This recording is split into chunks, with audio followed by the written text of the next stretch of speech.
Thank you very much, Dan. It's great presentations for our speakers. We have time for a few questions.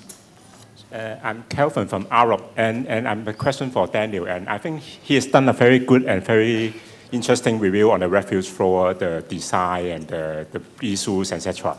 And actually, we are also quite agree some of the points that the refuge floor actually is quite developed from the East Asia region, like from Hong Kong, and then spreading from the whole East Asia and then to the Middle East. And then this is a really different approach from the States about the refuge area and rather than a refuge floor.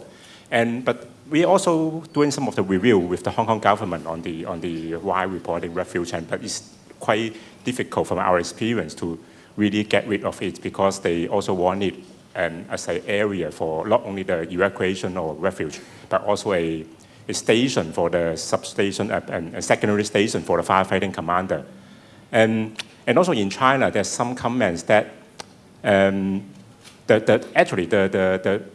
agree with you about the point that the sprinklers and the inherent, the passive and active system is the most important in terms of super high-rise firefighting.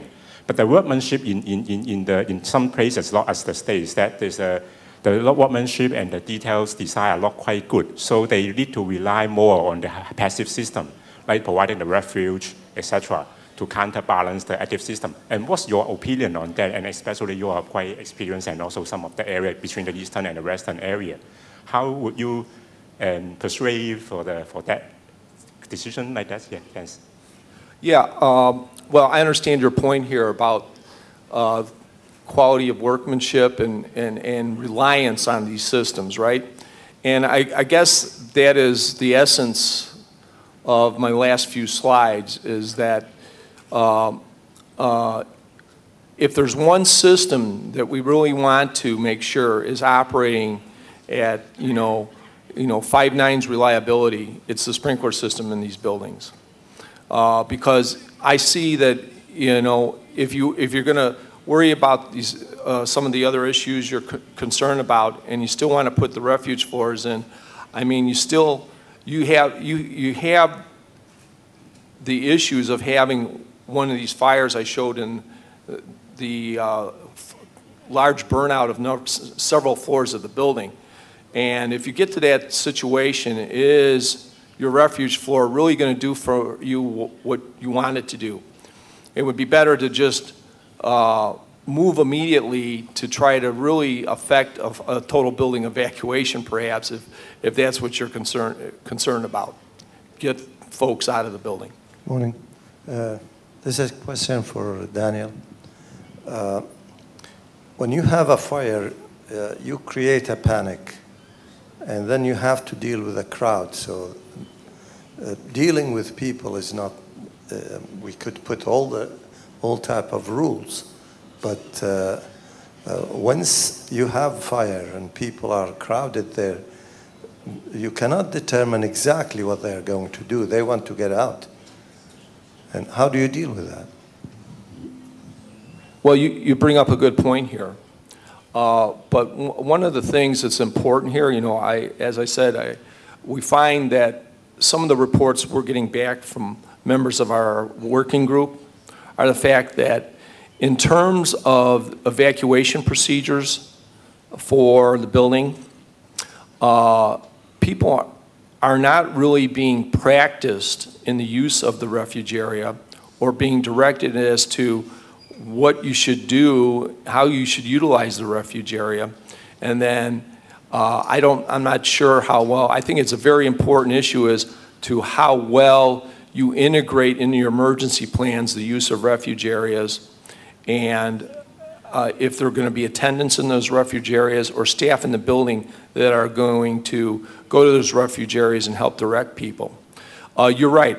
In a large-scale evacuation, what will people do? Some people in residential buildings may just remain in the residential unit, and that might be the best place for them. In fact, the literature indicates that for a large majority of the type of fires in residential buildings, people are better off just to remain in their units rather than leave and evacuate. But people may use the stairs. It's important that people, if they encounter issues coming down the stairs, that the stairs are accessible at multiple floors, so they can, should they encounter trouble in one stair, they could get out on another floor and cross over to another stair to escape the conditions in the stair. So yeah, it's a complicated issue, and these issues of behavior, with particularly with refuge areas, have not been well addressed. I've got a question for Mr. Herman about the natural ventilation of the building in Pittsburgh.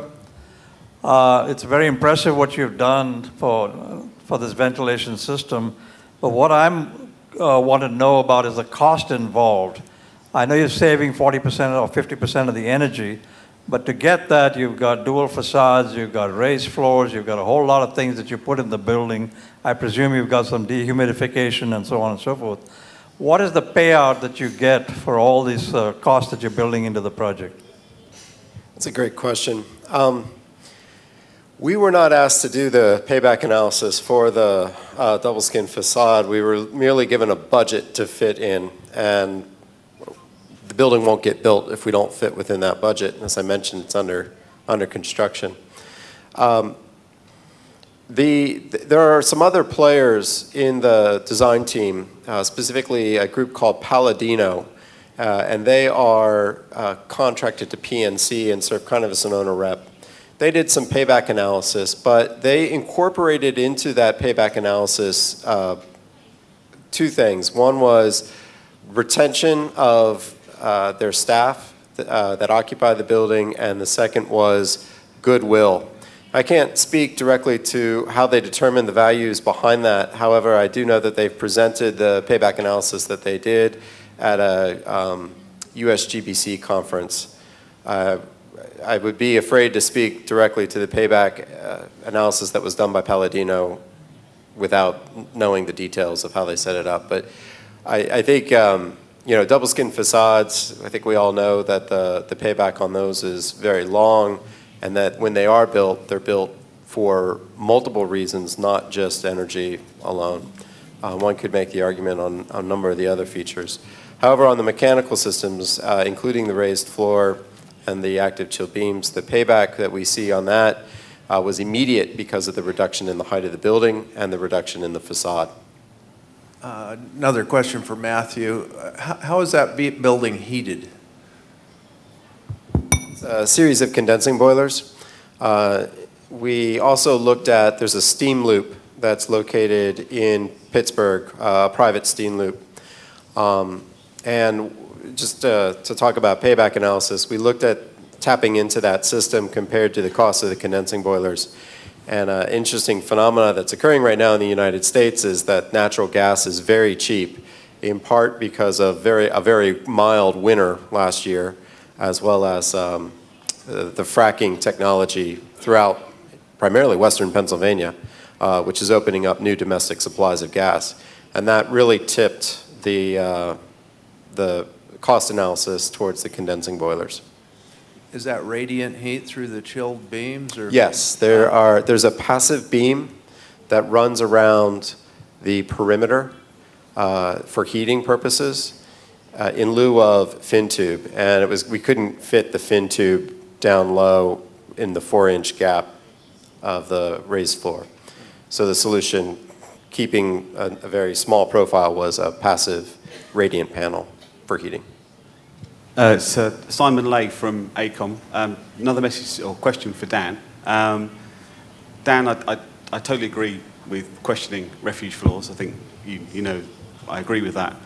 But what's worrying me is we're seeing in a number of emerging economic zones in the world the premise that adding in additional fire safety related elements to buildings will definitively increase fire safety. And I think refuge floors is a good example of that. It's something that's put in specifically for fire safety. It has no other value to the building, and the presumption is that that improves safety. We're seeing that being added to a number of building codes around the world, most recently the GCC code, and yet the basis for these provisions is at best flaky. It's at best questionable whether it solved the original problem it was seeking to solve. So how do we stop that? Politically, how do we stop that happening? How do we stop questionable design practices from spreading around the world? Well, I think it's going to be difficult, right? I think some of the, for whatever reason, jurisdictions, cultures, the enforcing authorities somehow inherently think this is a fantastic idea, right?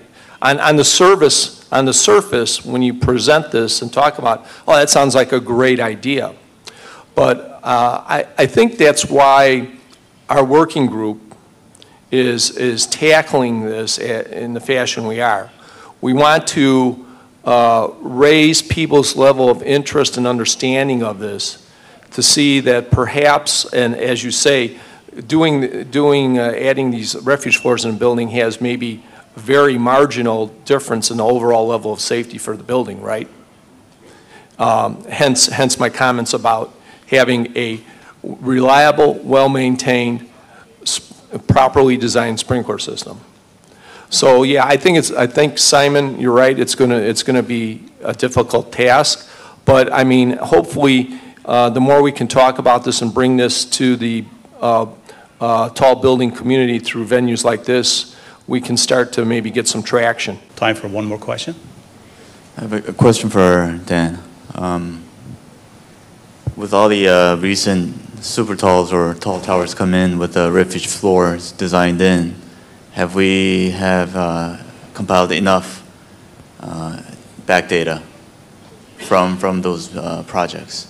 Have we to make a decision on whether these refuge floors are really needed or required, or is it really being taken up as just a dumbfounded space? Yeah, well, here's my personal view of it. I won't say this is the working group's view of it, but just putting these empty spaces in the building, we're in a way almost suggesting that we're going to put these peoples in the spaces and give them the hope that under worse conditions you are being protected in this space. I cannot tell you as a fire protection engineer that I think that is the appropriate solution. Again, my philosophy is that we have the technology in sprinklers today is proven, well proven, with the right design of systems and the right testing and maintenance. We should never get to one of these incidents that I showed you, these very significant incidents of burnout in these buildings. So again, I think going back to Simon's comment, I see it as kind of a marginal increase in total life safety. Is there a lot of data? No, we're not seeing a lot of data on these things because, frankly, fires are relatively rare, and large fires such as the ones I showed you are very rare. Okay, so there's just really not a lot of data to point to on that. Thank you, and please join me to thank our speakers here for wonderful presentations.